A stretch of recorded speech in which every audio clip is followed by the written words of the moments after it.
Terima kasih pemirsa Sultan TV Anda masih bersama kami. Dalam bijak hari ini saya masih ditemani Pak Zainal Mutakin, Kepala Keasistenan Pemeriksaan Laporan Ombudsman RI Perwakilan Banten.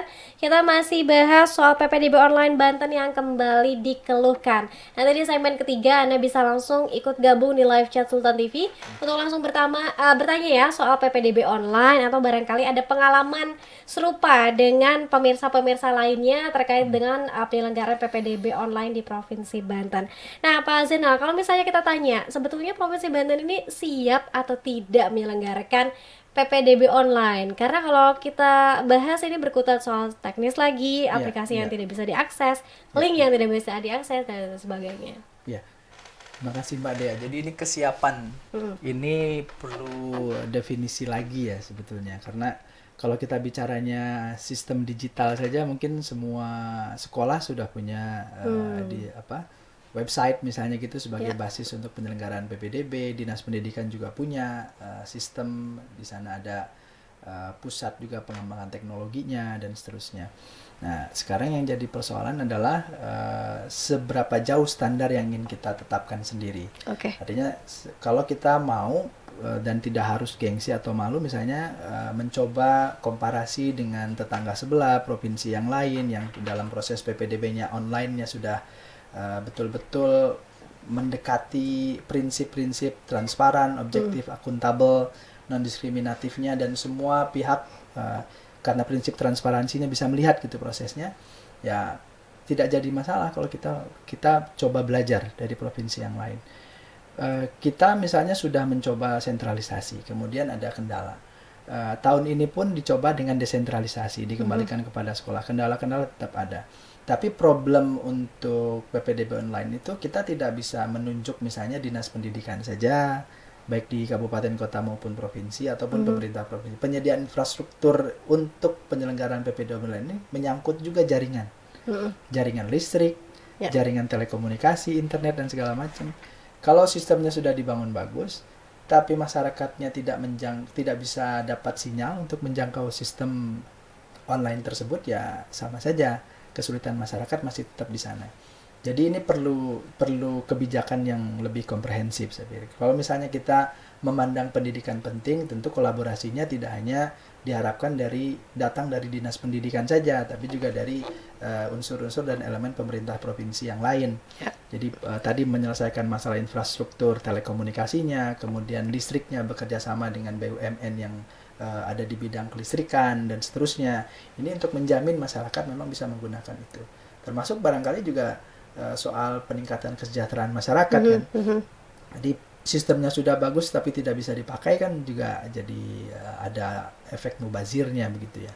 Nah, kalau sekarang misalnya di daerah kota, misalnya untuk wilayah Tangerang Raya saja. Ya. Di Tangerang Raya seluruh sekolah SMA negeri di Tangerang Raya itu sudah memakai sistem yang sama.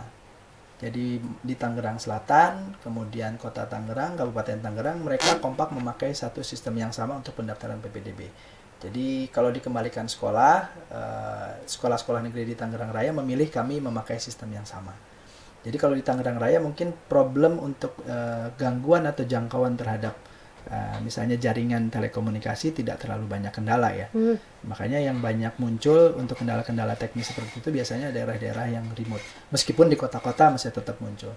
Tapi kan troubleshootingnya cepat sebetulnya. Jadi kalau sekali lagi sebetulnya masyarakat bisa langsung meminta informasi atau menyampaikan kendalanya kepada sekolah ataupun dinas pendidikan.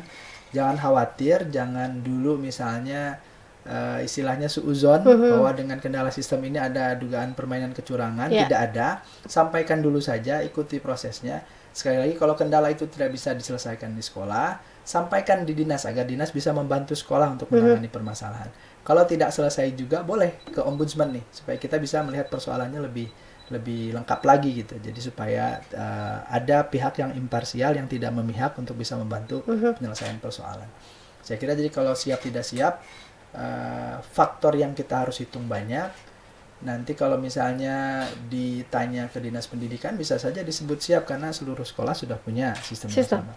Tapi kita tidak hanya berbicara soal sistem yang ada di tiap sekolah ataupun dinas pendidikan, lebih luas lagi dari itu. Tapi kalau misalnya kita mau membuat standar PPDB yang tinggi, yang betul-betul bisa prinsip akuntabilitas dan transparansinya terakomodir, masyarakat bisa sama-sama mengawasi, memang kita harus mau berinvestasi. Saya kira kalau investasi tidak berlangsung terus-menerus kan. Biasanya investasi memang di awal besar, tapi ini akan bisa panjang nanti manfaatnya bisa dirasakan. Itu saya kira. Nah, tapi kalau bicara soal tingkat kepuasan, karena memang sistem yang tahun lalu dengan sistem yang sekarang ini kan tadi sudah diubah menjadi kemudian desentralisasi, kembalikan ke masing-masing sekolah. Nah, kalau dari mungkin kacamata Ombudsman sendiri, Pak, sejauh ini bagaimana para orang tua kalau misalnya dibandingkan dengan PPDB tahun lalu? Kendala teknisnya kami tetap terima memang keluhan itu, dan ketika disampaikan bisa langsung berkomunikasi dengan sekolah ataupun dinas. Saya kira sudah banyak masyarakat yang mendapatkan penanganan dan solusi atas permasalahannya. Jadi itu tadi yang kita encourage terus, mumpung waktunya masih berjalan, komunikasikan saja. Kalau komunikasinya mentok misalnya gitu ya, tadi tanggapannya tidak memadai, memang bisa dilaporkan secara khusus ke Ombudsman. Tapi saya kira sudah disiapkan kok infrastrukturnya. Kita juga wanti-wanti terus kepada rekan-rekan seluruhnya di Dinas Pendidikan bahwa kalau ada laporan pengaduan masyarakat, jangan kita alergi. Itu bisa jadi input, bahkan alarm buat kita dan bahan untuk memperbaiki sistem yang sudah kita bangun. Kan tidak ada sistem yang sempurna. Jadi keluhan dari masyarakat itu adalah alertnya, indikator ada yang perlu diperbaiki. Dan langsung kadang-kadang juga informasi dari masyarakat bisa jadi karena masyarakat tidak paham. Tinggal dijelaskan saja, disambungkan. Dan permasalahan yang masuk ke Ombudsman masih rata-rata adalah persoalan teknis yang akhirnya bisa diselesaikan dengan misalnya melakukan sistem secara manual, dan itu masih dimungkinkan, aturan di kita juga masih membuka peluang untuk itu. Jadi tidak ada persoalan yang paling tidak ya, mudah-mudahan, walaupun saya bilang belum, mudah-mudahan tidak ada. Belum ada persoalan yang misalnya kita nyatakan betul-betul dia menjadi temuan. Karena dalam prosesnya ketika masuk informasi ke Ombudsman, kita lakukan proses verifikasi juga, diperjelas, masyarakat juga melengkapi informasi. Kita harus sampaikan secara tegas, tidak bisa sembarangan isu atau informasi bisa ditindaklanjuti oleh Ombudsman. Karena Ombudsman bukan sekedar misalnya pengamat ataupun pemerhati yang ya udah dapat informasi disampaikan sebagai bahan masukan. Selain disampaikan sebagai bahan masukan, Ombudsman juga bekerja sama pada prinsipnya bermitra dengan penyelenggara pelayanan publik untuk memperbaiki pelayanannya. Jadi kita ada tanggung jawab di situ juga sebagai pengawas. Jadi bukan sekedar mengawasi kemudian ya berkomentar dan seterusnya, tidak ada tanggung jawab lebih juga di situ kalau untuk Ombudsman. Oke. Pak Zainal mungkin masih ingat berapa aduan atau keluhan yang sampai ke Ombudsman tahun lalu?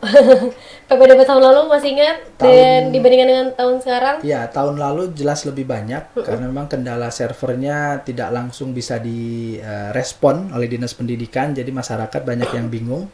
Kalau tahun ini kami bersyukur, apresiasi juga karena ada kendala-kendala keluhan itu juga bisa langsung direspon. Sekali lagi kalau masyarakat memang betul-betul masih mengalami kesulitan, langsung komunikasikan saja. Kita buka hotline di Dinas Pendidikan, ada sudah disediakan, di Ombudsman pun ada kalau misalnya komunikasinya lagi-lagi macet di sekolah dan Dinas Pendidikan, jadi kita bisa langsung troubleshoot. Kalau bicaranya langsung keluar, solusi nggak dapat, gaduh yang ada kan jadi nggak bagus ke misalnya penyelenggara juga yang sekarang mungkin kebanyakan bekerja keras dan seterusnya. Walaupun tadi kita tidak menutup kemungkinan ini upaya kita bersama, ikhtiar untuk mengawasi lah. Kan pengawasan eksternal itu tidak hanya Ombudsman, masyarakat, publik pun, media termasuk juga sama-sama bisa membantu mengawasi.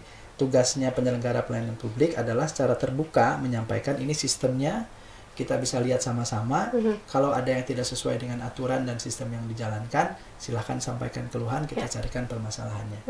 Tahun lalu ada puluhan, memang saya lupa persisnya berapa ya, puluhan laporan yang masuk karena tadi itu kendala sistem tidak langsung bisa direspon. Walaupun setelah stabil lagi kan, kemarin kita sampaikan kendalanya Pak Kepala Dinasnya kena COVID, Pak Sekdisnya, Ketua Panitia juga kena COVID. Jadi kabin-kabin ini agak kebingungan untuk mengambil keputusan gitu ya. Kita maklum juga di situ, tapi memang mau tidak mau harus ada antisipasi karena tanggung jawab Dinas Pendidikan berat di sana. yang tahun ini keluhannya tetap kita terima, tapi yang teknis-teknis kita arahkan seperti tadi. Ada sekitar yang masuk seingat saya sampai hari ini 9 laporan, termasuk misalnya dugaan tadi soal ada kecurangan sistem zonasi, misalnya jaraknya dibuat-buat atau pakai SKD, ataupun misalnya kartu keluarga misalnya yang tidak memenuhi persyaratan.